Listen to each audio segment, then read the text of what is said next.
Bon dia, benvinguts a aquesta comunicació sobre l'estat de la vaga de fam que mantinc avui és el 8è dia per exigir les declaracions unilaterals d'independència a Escòcia i a Catalunya. En primer lloc, parlar dels efectes físics que la vaga està tenint en mi. De moment aguanto prou bé.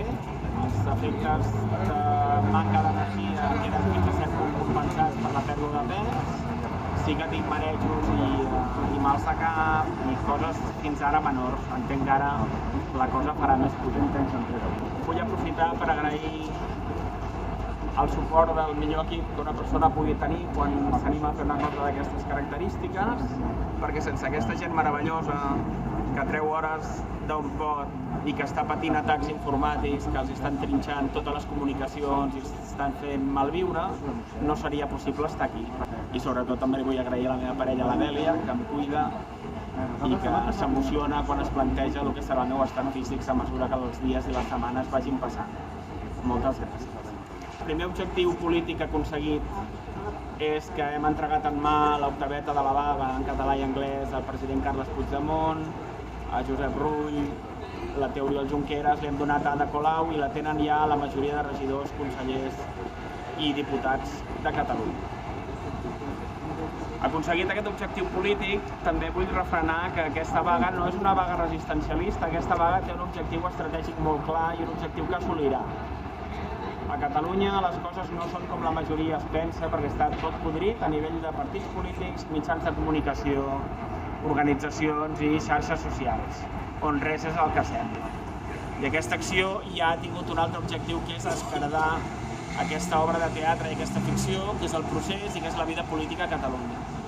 No és acceptable que en el meu 8è dia de vaga no hi hagi hagut cap partit, i en particular les CUP, que fan bandera de ser antisistema i ser molt independentistes, que un acte tan genuïnament antisistema i independentista com el que jo estic fent no hagi tingut més que la petita riure burleta d'Anna Gabriel quan li vaig donar l'octaveta en mà a plaça Sant Jaume i no és...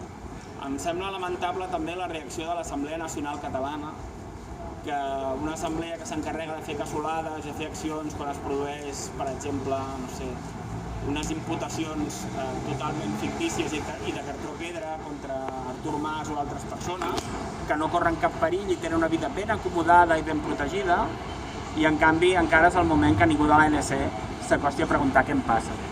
Haurem de parlar algun dia de com l'ANC va néixer per matar les consultes, que eren impossibles d'infiltrar per Espanya, es va muntar la coordinadora, que és piramidal, i això es va substituir per l'ANC. ANC que bé farien canviar el nom d'Assemblea Nacional Catalana per Politburó Nacional Català, perquè el president no resulta escollit directament, la persona més votada va ser Elid Castro, però en canvi els membres del secretariat permanent van acabar escollint Jordi Sánchez. En tercer lloc, em sembla vergonyós el tractament rebut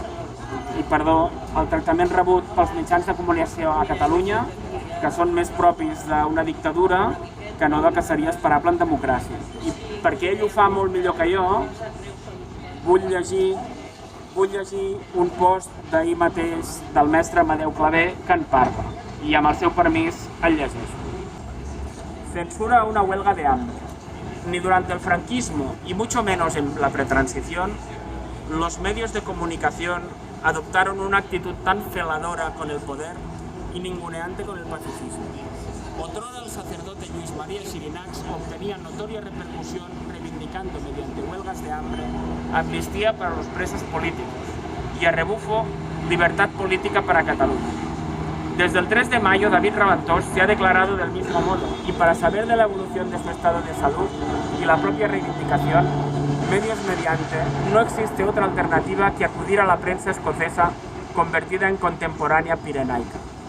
Bochornoso y claudicante, sin duda, el proceder de los medios mantenidos artificialmente por la Generalitat y dirigidos por colegas a soslayo del plato de lentejas pagado con dinero público y servido por un cutre ejecutivo que a la sazón se declara secesionista.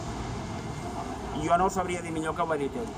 Que hi hagi una persona en vaga de fam 8 dies i que para una persona que denunciï amb fets i proves com el procés és una estafa, no només a Catalunya sinó a Escòcia, 13 milions de persones, es comenta sol.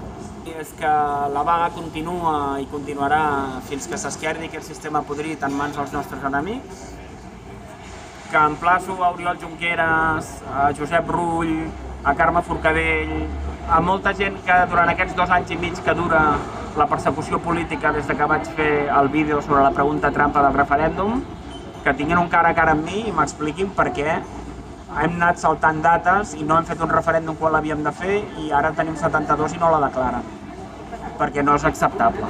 Miri, els hi poso un exemple i ho deixaré aquí.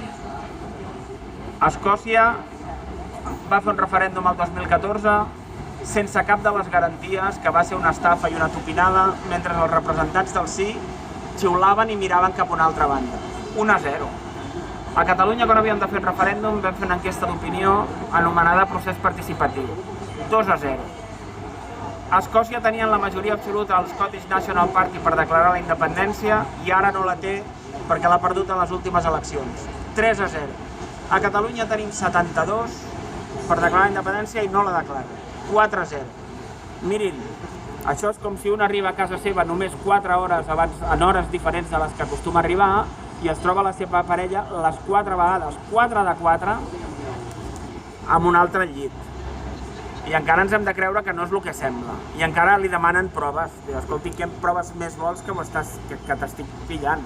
A Catalunya hi ha moltíssima gent que sap que estem infiltrats fins a dalt de tot. Hi ha persones que no mencionaré per no posar en perill la seva vida, que reconeixen que tinc raó, però que estan amenaçades de mort i no fan el pas.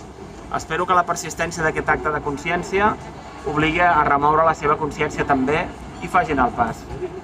Guanyarem!